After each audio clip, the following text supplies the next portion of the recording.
There comes a time in life, especially as we cross the incredible milestone of 80, when independence begins to feel more like a privilege than a guarantee. The ability to move about freely, take care of ourselves, make decisions without relying on others, and simply enjoy life on our own terms. These things are treasures we often take for granted in our younger years. But as the body grows older and the pace of life slows down, many people begin to feel their grip on independence slipping away. Yet here's the truth that often gets buried beneath worry and societal assumptions: growing older does not mean losing control. In fact, those who remain independent well into their 80s and 90s do so not by chance, but by intention, through small, consistent habits that keep both the body and mind strong, sharp, and resilient. The real secret to independence after 80 isn't locked away in some expensive treatment, elite fitness plan, or rare genetic advantage. It lies in your daily routines, in the seemingly simple choices you make each morning, each afternoon, each night. These choices shape the way you walk, the way you think, the way you feel. They determine whether you're relying on others for basic needs, or whether you're still making your own breakfast, tying your own shoes, choosing your own path. Independence isn't something you hold onto by hoping it stays, it's something you protect through purpose, one habit at a time. It begins with movement. Gentle, purposeful, daily movement. Not exercise that drains or exhausts you, but motion that maintains your body's natural mechanics. Every step you take, every stretch you do, every moment you spend rising from a chair without assistance, it all matters. Our muscles, joints, and bones need to stay active. When we stop moving, the body begins to believe it no longer needs to support us, and so it stops trying. But when we keep moving, even just a walk around the garden, or a few stretches by the window, we tell our bodies, "I still need you." And the body listens. But physical movement alone isn't enough. Your independence is equally tied to the strength of your mind. Just as the body needs movement, the brain needs stimulation. Not just crossword puzzles or memory games, but real, engaged thinking. Reading. Learning. Having conversations that challenge your views. Trying something new, even if it's something small like learning how to operate a new phone or a kitchen gadget. Each time you challenge your brain to grow, you reinforce its power, and a sharp mind is one of the strongest allies you have in staying independent. Let's not forget the importance of nourishment. What you eat fuels your every decision, every step, every smile. A nutrient-rich diet is not just about preventing disease, it's about supporting vitality. Eating foods rich in healthy fats, leafy greens, fresh fruits, and lean proteins isn't a luxury, it's a foundation for continued independence. These foods keep your muscles fueled, your brain sharp, and your energy levels steady throughout the day. Every bite is a message to your body: stay strong, stay alert, stay alive. Independence also grows from relationships, not ones built on dependence, but those grounded in emotional strength. Staying socially connected is one of the most underrated factors in healthy aging. Loneliness, isolation, and lack of human connection are silent threats that chip away at the desire to take care of oneself. But surrounding yourself with uplifting people, family, friends, even neighbors, keeps the soul alive. It reminds you that you're not forgotten, that you still have a voice, a place, a purpose. And then there's rest. The kind of deep, uninterrupted rest that allows the body and brain to repair. As we age, sleep patterns often change, but that doesn't mean quality sleep should be sacrificed. A well-rested body is a responsive body. It moves better. It thinks clearer. It navigates the world with more ease. Protect your sleep like it's medicine, because in many ways, it truly is. There's one more element, perhaps the most powerful of all. It's your mindset. The story you tell yourself each morning when you wake up. If you tell yourself you're slowing down, losing ability, becoming dependent, your body will believe it. But if you tell yourself, today, I will do what I can. I will take care of myself. I will keep going, then that belief becomes your strength. Independence after 80 is not just physical, it's deeply emotional and profoundly mental. It's about refusing to see yourself as a burden.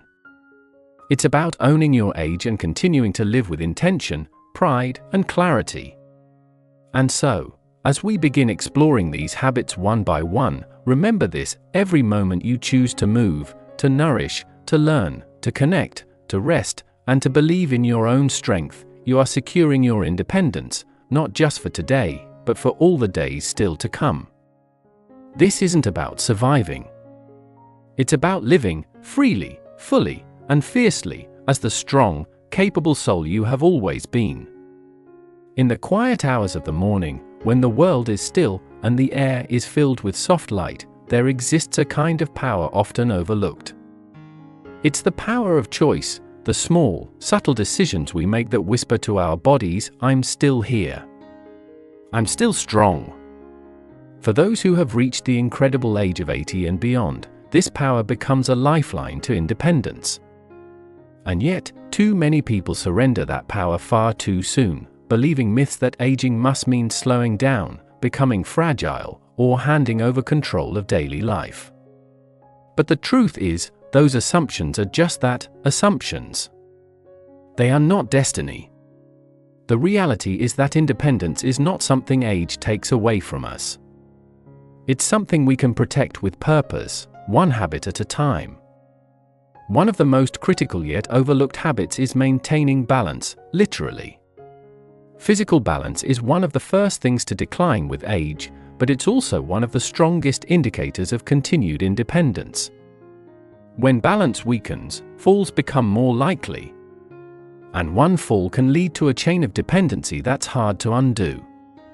But here's what most people don't realize: balance can be trained, even well into your 80s and 90s. Simple practices, like standing on one leg while brushing your teeth, walking heel to toe across a hallway, or practicing gentle Tai Chi, signal to your brain and muscles that balance is still necessary, still part of your daily life. These movements seem small, but they carry massive power. They tell your body that you refuse to become fragile, that you're still capable of holding yourself up, both physically and metaphorically. And along with balance comes posture. Over time, the shoulders start to hunch, the back curves, the chest collapses. But posture isn't just about looking tall or proud, it's about internal function. Poor posture can compress your organs, interfere with your digestion, affect your breathing, and even impact your mood.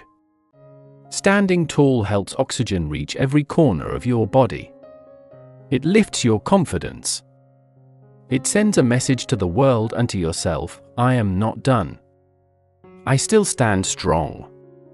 Practicing posture doesn't mean hours of hard effort, it means gentle reminders, a stretch here, a shoulder roll there, a conscious moment of rising tall each time you walk. Another habit, perhaps one of the most protective of all, is hydration. At first glance, it seems so basic. Water? Really? But yes, really.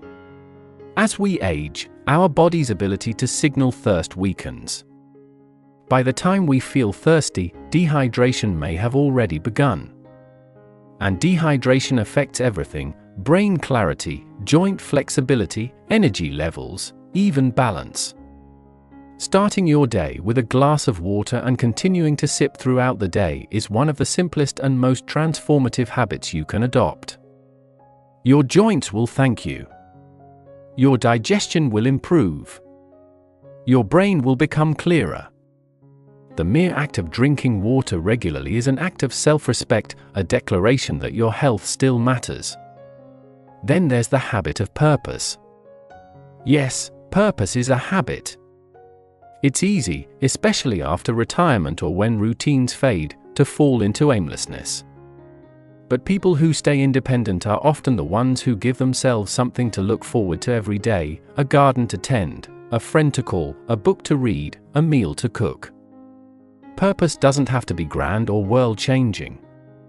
It just has to exist. Because when we lose purpose, we lose motivation. And when motivation fades, self-care fades. And when self-care fades, so does independence. But the opposite is also true. When we find even one small reason to wake up and do something meaningful, we become stronger. We take charge again.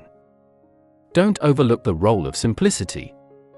Many people believe that aging well requires complex routines, expensive supplements, or rigid exercise schedules. But that's not true. The real key is consistency in the small things. Washing your face each morning. Putting on your favorite shirt. Taking time to breathe deeply by an open window. Making your bed. These simple rituals reinforce the message that you are capable. That you are in charge. That your life is not something being done to you, it's something you're still actively creating.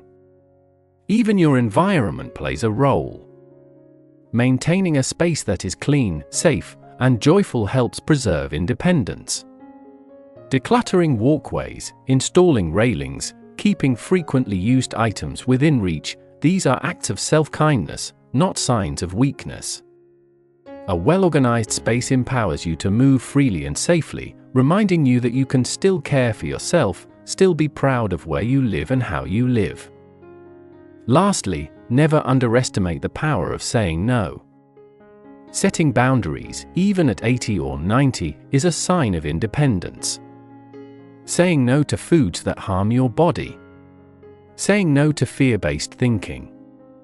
Saying no to others doing things for you when you can do them yourself. Each time you protect your space, your time, your habits, you are choosing independence. You are reinforcing your own value. And that, more than anything, will keep your spirit sharp and your body prepared to support you through the years ahead. So many people ask, what's the secret to living independently into your 80s, 90s, and even beyond? The answer is not found in one big decision, it's found in hundreds of tiny, intentional moments. It's in the water you drink, the breath you take, the step you practice, the habit you repeat. And as we continue uncovering these habits, one truth rises above all others: independence is not about age. It's about attitude, action, and the quiet strength of never giving up on yourself.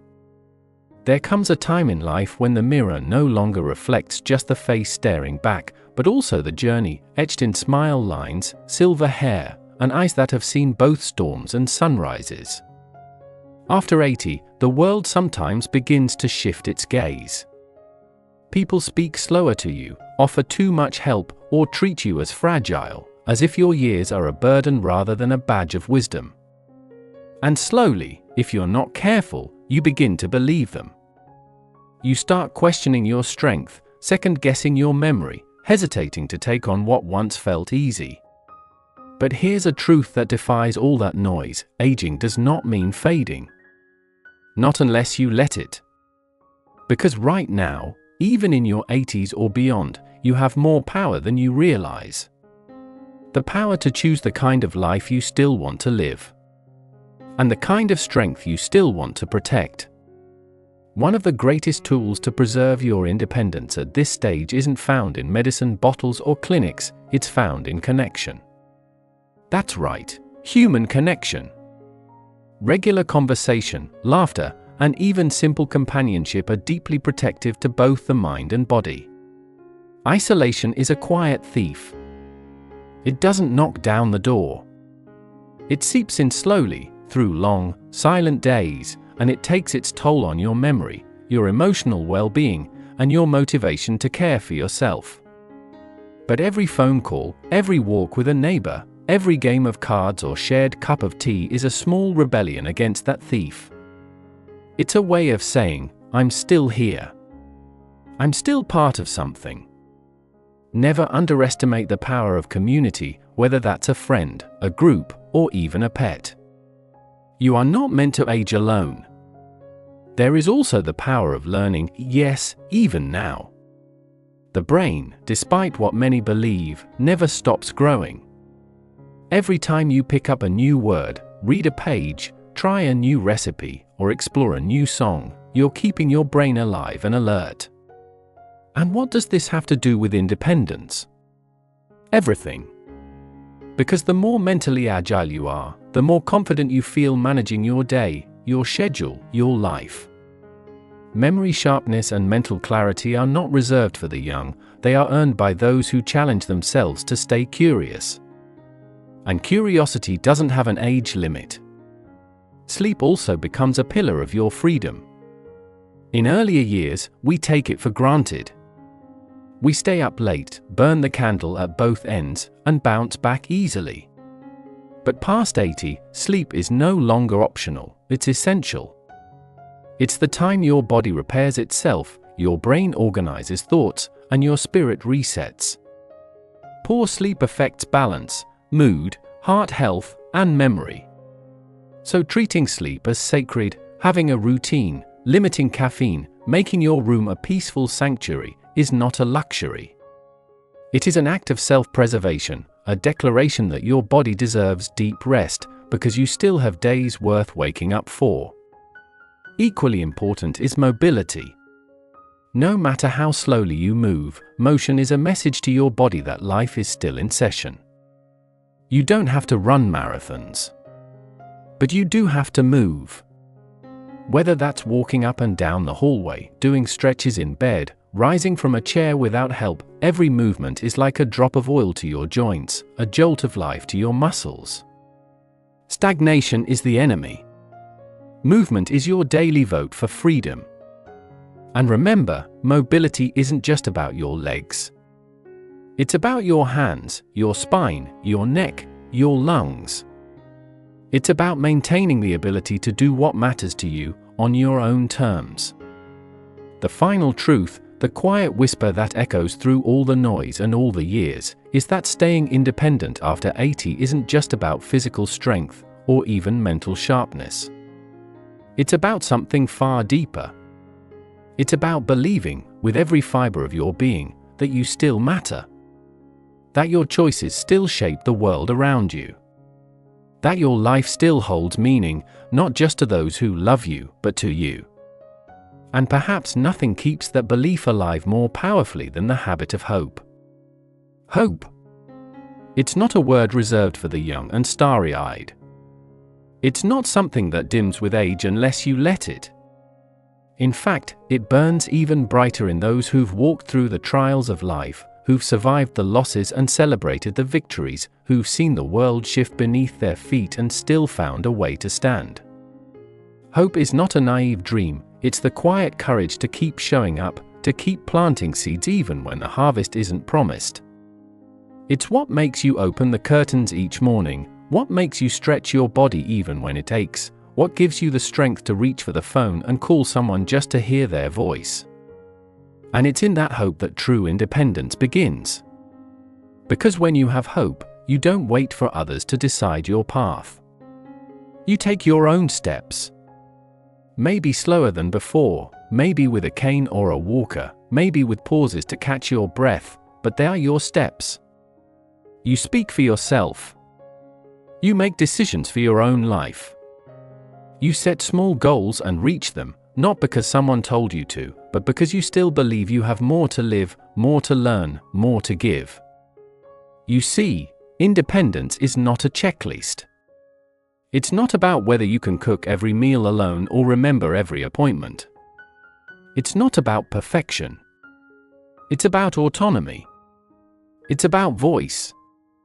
It's about the small, daily choices that remind you, I'm still the author of this chapter. And that's where the magic lives. In the courage to wake up and try again. In the dignity of routine. In the grace of asking for help, not because you're weak, but because you're wise enough to know that community strengthens us all. So take this truth to heart, the years ahead are not your enemy. They are your gift. They are the unfolding of a deeper wisdom, a richer compassion, a more peaceful kind of strength. Your story is not over. Not now. Not at 80. Not at 90. Not until your very last breath. And every new habit you choose, every healthy meal, every small walk, every act of learning, every call you make, every prayer you whisper, every moment you dare to hope, is another line in that story. A story worth telling. A story worth living fully, boldly, independently. And when you wonder if it's all worth it, if you still have enough time left to make changes that matter, let this sink in. Even a single day lived in clarity, in purpose, in gratitude, is a day that nourishes your soul in a way that years of routine never could. The smallest shift towards self-care, the simplest act of love for yourself, can open doors in your heart that had long been shut. You're not too late. You're right on time. So now, as the days stretch ahead, let each one be a canvas. Let each habit you build be a brushstroke. And let the masterpiece you create be one of strength, grace, and lasting independence. You are not defined by the number of candles on your cake, but by the fire that still burns in your soul. Let that fire light your way forward, one empowered step at a time. And know that here, with every heartbeat and every breath, you are living proof that independence isn't something you lose, it's something you choose, every single day. This is Healthful Living 60+. And your next chapter starts now.